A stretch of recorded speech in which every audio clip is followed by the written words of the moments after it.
Well, it's got to be a weird feeling for the Ravens, Lamar Jackson, the offense in particular, because through 3 quarters, maybe 3.5 quarters, you're feeling like we came in here, did exactly what we wanted to do in week number 1. We ran the ball down their throat. They played man. We started throwing the ball, and then the way it falls apart, Coach, how would you take this if you're the offensive side of the ball of the Ravens? It's what they said. They didn't finish. They needed one drive. Well, they needed to hold on to the ball, and then they needed 1 first down, and they didn't do that.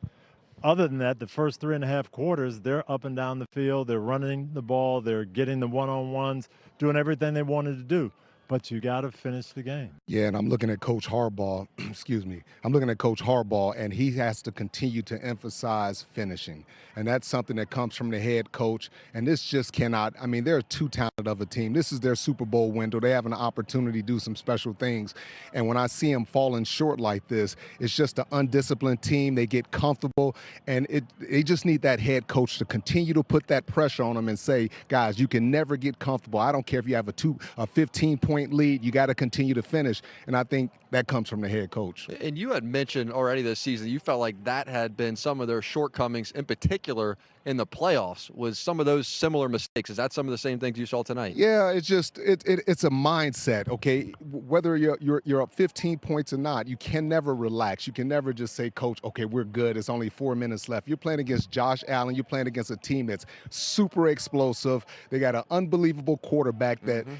They always believe that he can get it done, Coach. Yep, no doubt about it. And again, you talk about discipline, you talk about doing things right, and they didn't do it when it counted. In those last 5 minutes of the game, they didn't execute. And some of the players have to be accountable. Yeah. I talked to Jair Alexander. He said, I'm ready to play. I'm going to play 20, 25 plays. That's half.